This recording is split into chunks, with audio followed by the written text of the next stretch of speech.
Benih Rahasia Sang Pewaris episode 101. Karena Kenzo lebih muda dari mereka berdua, Kenzo pun menghabiskan anggurnya. Dia menundukkan kepalanya dan meneguk abis anggurnya, lalu menunduk lagi dan melihat bahwa Artando sudah menghabiskan minumannya sendiri. Kedua pria itu memegang gelas kosong mereka sementara Artando melanjutkan. Ada sesuatu yang ingin kubicarakan denganmu, Kenzo. Bagaimana kalau kita ke ruang tunggu di lantai 2? Melirik ke arah Shira dan melihat bahwa ia tengah berbicara dengan seorang wanita, Kenzo berbalik untuk mengikuti Artando menaiki tangga. Sementara itu, Bella begitu gembira melihat Kenzo menghabiskan gelas anggurnya hingga jantungnya berdebar kencang. Rencananya akhirnya berhasil. Ia tinggal selangkah lagi untuk menjadikan Kenzo miliknya malam ini. Dia sangat menantikan penampilannya nanti. Meskipun awalnya dia akan pingsan karena minuman itu, kejadian setelahnya adalah sesuatu yang dinanti-nantikan. Dia merasa yakin bahwa dia akan menyenangkannya dengan segala cara yang dia impikan. Hanya memikirkan hal itu saja sudah membuat bulu kuduknya merinding, lalu dia mengeluarkan ponselnya dan memerintahkan orang di seberang sana. Kamu bisa menyingkirkannya sekarang. Shira masih membicarakan perhiasan dengan wanita tadi ketika dua orang penjaga keamanan tiba-tiba menghampirinya dan berkata, "Maaf, Nona, tetapi kami melihat Anda tidak ada dalam daftar tamu. Saya khawatir kami harus meminta Anda pergi." "Maafkan saya. Saya datang ke sini bersama Tuan Muda Kenzo di menit-menit terakhir. Itulah sebabnya nama saya tidak ada dalam daftar tamu," Shira menjelaskan. Gangguan itu memberi kesempatan kepada wanita itu untuk menyelinap pergi, dan Shira ditinggalkan sendirian untuk berhadapan dengan para penjaga. Mereka bersikeras, "Kalau begitu, bisakah Anda ikut dengan kami untuk keperluan verifikasi?" Mendengar hal ini, Shira melihat sekeliling aula untuk mencari sosok Kenzo yang dikenalnya. Dia tidak ingin mengikuti kedua penjaga aneh itu keluar dari aula, dan ketika dia tidak dapat menemukan Kenzo, dia berkata dengan keras kepala, "Aku akan mencari seseorang yang dapat memverifikasi kehadiranku sebagai teman Tuan Muda Kenzo. Nona, kami punya alasan untuk percaya bahwa Anda ada di sini dengan motif tersembunyi yang mencurigakan. Silakan ikut dengan kami," perintah salah satu petugas keamanan sambil mengulurkan tangan untuk mencengkeram pergelangan tangan wanita itu. Tepat saat itu, ia mendongak tepat saat melihat ekspresi senang di wajah Bella dari seberang ruangan. Saat itulah ia menyadari kedua penjaga itu bertindak atas perintahnya. "Mengusirku, begitu?" Shira merenung. Ia tidak punya alasan untuk tetap tinggal di sini, tetapi ia tidak ingin memberikan kepuasan kepada Bella. Namun, pada saat itu, dia melihat Bella berbalik untuk menaiki tangga ke lantai 2. Bella dengan cepat menyingkirkan tangan petugas keamanan dari pergelangan tangannya dan membaur dengan kerumunan tamu. Kemudian, dia berjalan menuju restoran prasmanan dari sisi lain aula. Dia ingin mencari Kenzo, tetapi dia telah berkeliling di daerah itu dan tidak menemukannya. Di ruang tamu di lantai 2, Kenzo mendengarkan apa yang Artando katakan ketika tiba-tiba ia merasa seolah-olah darahnya mengalir deras ke kepalanya. Ia mengerjapkan mata keras, tetapi karena itu tidak banyak membantu meredakan pusingnya, ia melirik Artando dan berkata, "Tuan Artando, kepalaku berputar. Kenapa? Kamu tidak istirahat saja, Kenzo? Di sini, kamu bisa tidur siang dan kembali ke pesta nanti," Artando menawarkan sambil menghampiri pria yang lebih muda itu. Saat pikiran sadar Kenzo perlahan menghilang ke dalam kegelapan, ia berbaring di sofa dan tertidur dalam hitungan detik. Tak lama kemudian, Bella mendorong pintu hingga terbuka dan berjalan ke ruang tamu. Ia menatap Kenzo yang tak sadarkan diri, dan seringai licik namun gembira tersungging di bibirnya. Akhirnya, dia milikku.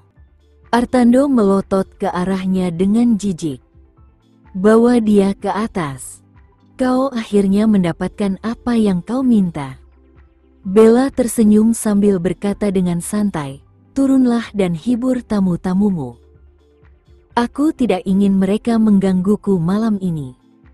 Shira berusaha melepaskan diri dari kedua petugas keamanan, tetapi ketika dia melihat Bella menaiki tangga, dia bertanya-tanya apakah Kenzo juga ada di lantai 2. Bagaimanapun, Bella tertarik pada Kenzo kemanapun dia pergi. Shira mengira Kenzo ada di lantai 2, jadi dia naik ke atas. Namun, bahkan saat dia tiba di koridor, dia tidak yakin harus mulai mencari kemana. Semua lounge di lantai ini identik, dan pintunya tertutup rapat. Tepat saat itu, dia melihat seseorang sedang diseret keluar dari ruang tunggu di ujung koridor. Saat dia berbalik, dia dapat melihat dengan jelas bahwa sosok yang diseret oleh dua orang penjaga keamanan itu tidak lain adalah Kenzo. Ada apa dengannya? Shira langsung merasa cemas saat jantungnya berdebar kencang. Kenzo tampak lemah dan kelelahan, dan ia tidak bisa berjalan tanpa kedua penjaga yang menopangnya di bawah lengannya. Detik berikutnya, dia melihat Bella muncul dari ruang tunggu sebelum dia mengikuti kedua penjaga menuju lift. Seketika, perut Shira mual. Apa-apaan ini? Apakah Bella telah memberinya obat bius?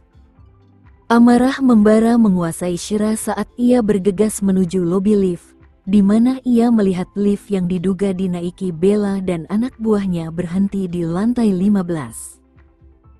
Ruang perjamuan tempat pelelangan diadakan berada di lantai 8, yang berarti ada sekitar 7 lantai yang menghalangi misi penyelamatan Shira. Dia menekan tombol di panel berulang kali, tetapi tidak ada lift yang turun untuknya. Sampai saat ini, satu-satunya hal yang membanjiri pikirannya adalah pikiran tentang bagaimana Bella hampir mengklaim Kenzo sebagai miliknya. Shira tidak begitu mengerti dari mana datangnya sifat posesifnya yang tiba-tiba itu, tetapi dia bersikeras untuk menjauhkan Kenzo dari cengkeraman wanita lain. Dengan mengingat hal itu, dia semakin bertekad untuk maju dan menghentikan Bella melakukan hal-hal tercela kepada Kenzo. Apa yang salah dengan Kenzo? Mengapa dia terus diberi obat bius? Bukankah sudah cukup buruk bahwa dia telah tidur dengan Nindya secara tidak sengaja 5 tahun yang lalu? Sekarang, dia akan menjadi korban Bella. Akhirnya, lift tiba di lantainya. Dia bergegas melewati pintu yang terbuka dan menatap dengan cemas nomor lantai yang ditampilkan di layar kecil di lift, merasakan empedu naik di tenggorokannya. Dia tidak pernah membayangkan bahwa lift bisa bergerak begitu lambat. Dia tidak percaya bahwa lantai ke-15 terasa begitu jauh. Apakah Bella sekarang memegang Kenzo? Sementara itu, Kenzo telah digendong ke dalam kamar dan dibaringkan di sofa. Para petugas keamanan telah pergi, dan saat ini, Bella sedang duduk di sisi lain sofa dengan seringai di bibirnya saat dia mengamati pria yang sedang tidur itu. Pria ini adalah sebuah karya seni. Bella mengamati sudut-sudut dan bidang-bidang wajah tampannya yang terpahat, dan ketika tatapannya jatuh pada lekuk bibirnya yang sempurna, dia menelan ludah. Dia tidak menginginkan apapun selain menciumnya sekarang juga dan melihat bagaimana rasanya. Namun, Bella tidak terburu-buru untuk mendekatinya, karena tahu bahwa pria itu tidak akan bisa menahan diri untuk tidak mencarinya dan memeluknya saat dia bangun. Yang harus dia lakukan sekarang adalah menunggu pria itu sadar kembali, dan dia ingin memastikan bahwa hal pertama yang dilihat pria itu saat membuka mata adalah dirinya dalam pakaian yang menggoda. Bella pergi ke kamar tidur sebelah untuk mengenakan gaun tidur yang telah disiapkannya untuk malam ini. Begitu dia mengenakannya, tak seorang pun akan mampu menahan godaan untuk menidurinya.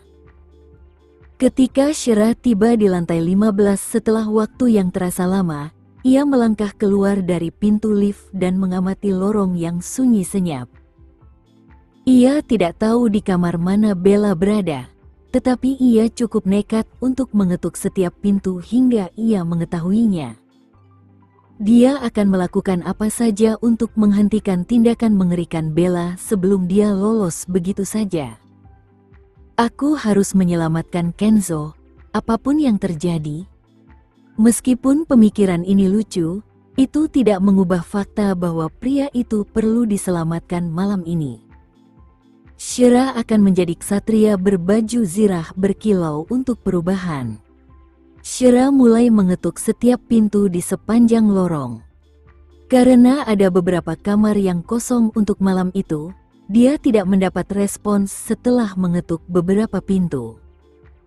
Sesekali, dia akan menemukan sebuah kamar yang ditempati, dan saat ini, wanita yang membuka pintu itu terkejut melihatnya. "Ada yang bisa saya bantu? Maaf, sepertinya saya salah kamar." "Saya minta maaf karena mengganggu malam Anda," jawab Shirk dengan sopan.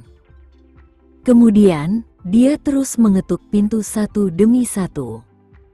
Dia tidak peduli dengan rasa malunya, dan setiap kali mengetuk, dia akan menghindar ke sisi pintu, takut Bella tidak akan membukanya jika dia melihatnya melalui lubang intip. Akhirnya, ketika dia berhenti di ruangan terakhir, Shira menarik napas dalam-dalam dan mengetukkan buku jarinya ke pintu beberapa kali. Ini adalah kamar Bella. Bella mengerutkan kening saat mendengar ketukan itu, dan dia bertanya-tanya dengan sedikit rasa kesal siapa yang akan mengganggunya di saat genting ini. Kemudian, dia berpikir bahwa mungkin salah satu anteknya perlu berbicara dengannya, jadi dia menyeberangi ruangan untuk membukakan pintu.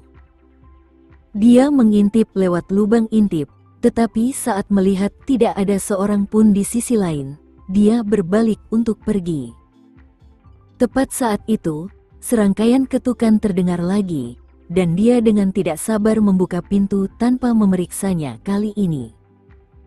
Hanya satu orang yang menonjol di lorong. Shira menghela napas lega saat melihat Bella di pintu, hanya mengenakan gaun tidur yang menggoda. "Aku menemukanmu." Bella tersipu saat dia bertanya dengan marah. "Apa yang kamu lakukan di sini, Shira?" Begitu kata-kata itu keluar dari mulutnya, Bella terlambat menyadari apa yang terjadi dan segera meraih untuk menutup pintu. Namun, Shira bertindak lebih cepat. Ia menghantamkan telapak tangannya ke pintu sebelum pintu tertutup rapat dan melangkah masuk ke dalam ruangan. "Keluar dari kamarku, Shira," gerutu Bella. Shira melirik Kenzo yang sedang tidur di sofa dan menunjuknya. Dia berkata, "Oh, aku akan pergi, dan aku akan membawanya bersamaku."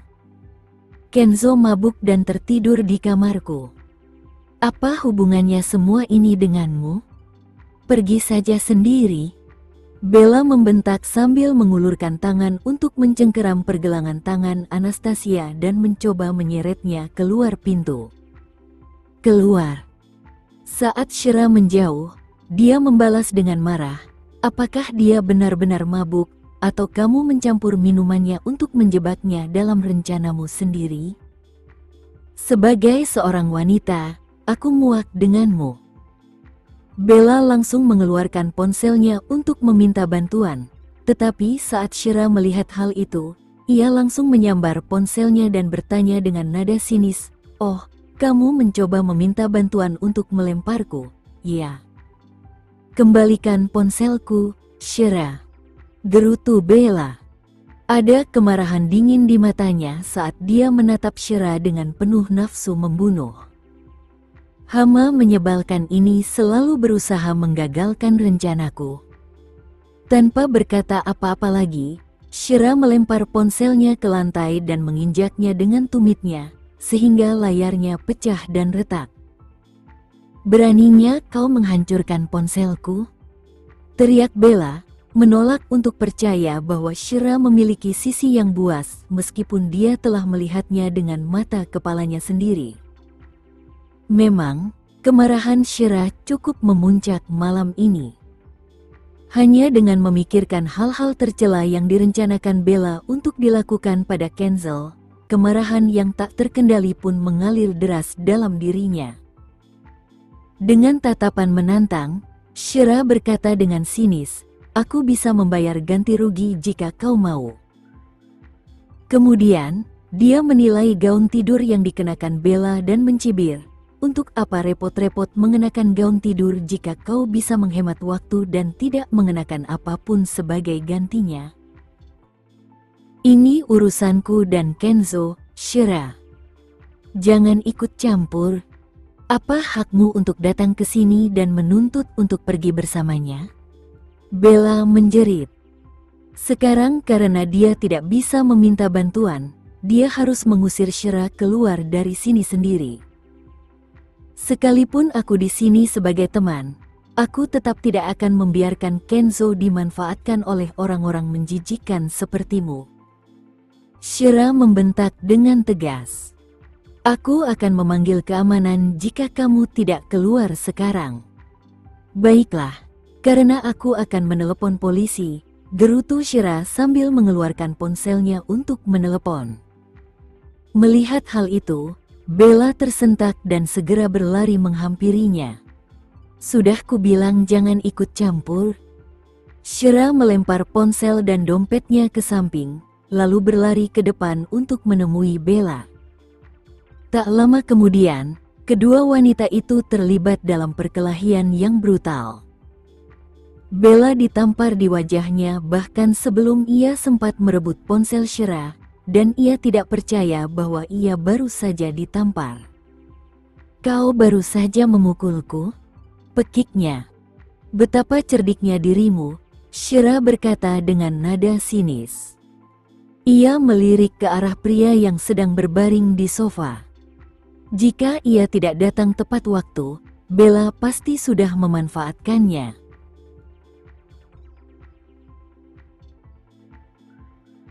Sekian dulu ya video kali ini, kita lanjutkan lagi videonya di lain waktu. Oh iya, bagaimana menurut kalian? Semoga bisa sedikit menghibur kalian semua. Untuk teman-teman yang baru nonton, jangan lupa subscribe ya, hehehe. Dan kalau teman-teman ada yang ingin gabung langganan, bisa langsung gabung saja untuk dapat fitur yang menarik dan sedikit membantu Mimin. Terima kasih banyak sudah menonton, sampai jumpa lagi, bye.